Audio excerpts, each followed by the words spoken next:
আজ শুধু নেতা নির্বাচনের দিন নয়, আজ দেশ গড়ার দিন।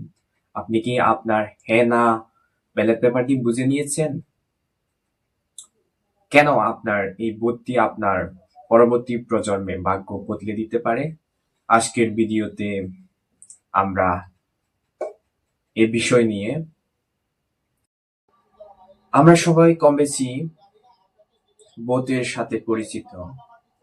ভোট আসলে কি আমরা হয়তো কম বেশি সকলেই জানি, কিন্তু আমরা আদৌ কি জানি গণভোট আসলে কি, বা একটি রাষ্ট্রের তথা দেশের জন্য গণভোট আসলে কতটা গুরুত্বপূর্ণ? কোনো বড় জাতীয় সিদ্ধান্ত যাওয়ার আগে সরাসরি জনগণের মতামত নেওয়াটাই হলো গণভোট। হ্যাঁ বা না ভোট কি আমরা সবাই সোশ্যাল মিডিয়াতে বা বিভিন্ন প্ল্যাটফর্মে আমরা কম বেশি শুনে থাকি যে তাকে হ্যাঁ ভোট দেওয়া উচিত, তাকে না ভোট দেওয়া উচিত। কিন্তু আসলে এই হ্যাঁ বা না ভোটটি আসলে কি? হ্যাঁ জয়ী হয় তবে সংস্কারগুলো সংবিধানে স্থায়ী হতে, আর না জয়ী হলে বর্তমান কাঠামোতেই দেশ চলবে। অর্থাৎ দেশের ভবিষ্যৎ আজ জনগণের হাতে।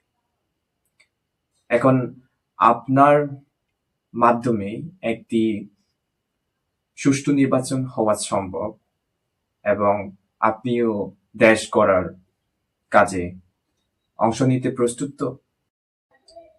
ভোটার সচেতনতা ও শিক্ষা। আমরা সকলেই কম বেশি জানি আমাদের সংবিধানে 18 বছরের নিচে কেউ প্রাপ্তবয়স্ক নয়। 18 বছর হলে সকলে ভোট দিতে পারে। নারী ও পুরুষ উভয়ই সমানভাবে অধিকার আছে। ভাবনা ও প্রত্যাশা। আমি একজন তরুণ হিসেবে মনে করি সকলের অধিকার আছে ভোট দেওয়ার, এবং যার যার ভোট তাকে দেওয়া উচিত। আপনি আপনার ভোটটি তাকেই নির্বাচন করুন যাকে আপনার যোগ্য ব্যক্তি মনে হয়।